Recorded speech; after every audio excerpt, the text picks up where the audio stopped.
पैसे द्यायचे नसतील ना तर देऊ नकोस, पण लोचटपणावरती अशी विशेषणं लावू नकोस. अरे कमिशनचे पैसे मागितले म्हणून तुम्हाला लोचट म्हणतोयस, पण ही लोचटगिरी जर मी केली नसती ना तर आज तू या तुटक्या फुटक्या घरातून बाहेर पडू शकला असतास. आयुष्यात एखादा तरी निर्णय घेण्याची कधी हिंमत दाखवलीस तू? या तुझ्या गुणांमुळे ना तू MBA असूनही अजूनही क्लार्कच राहिलास. लग्न वडिलांनी लावून दिलं, हे घर वडिलांचं, ते साधा रिपेअर करण्याची पण धमक नव्हती रे तुझ्या.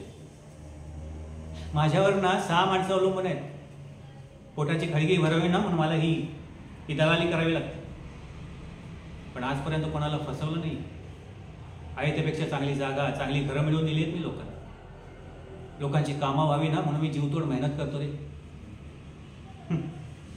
एवढं करूनही तुझ्यासारख्या मुद्दाडाकडून लोचटपणावरती अशी विशेषणं ऐकून घ्यावी लागतात ना, तेव्हा असं वाटतं की एखाद्या वेशीची फडवेगिरी केली असते ना तर जास्त बरं झालं असतं.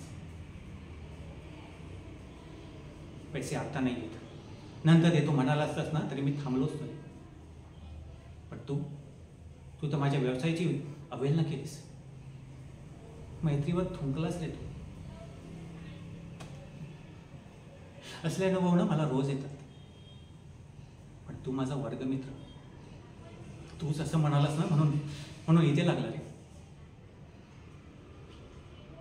जाऊ दे. तुझ्या नवीन घराच्या वास्तव्यासाठी खूप खूप शुभेच्छा. पुन्हा कधी भेट होईल की नाही माहित नाही. येतो.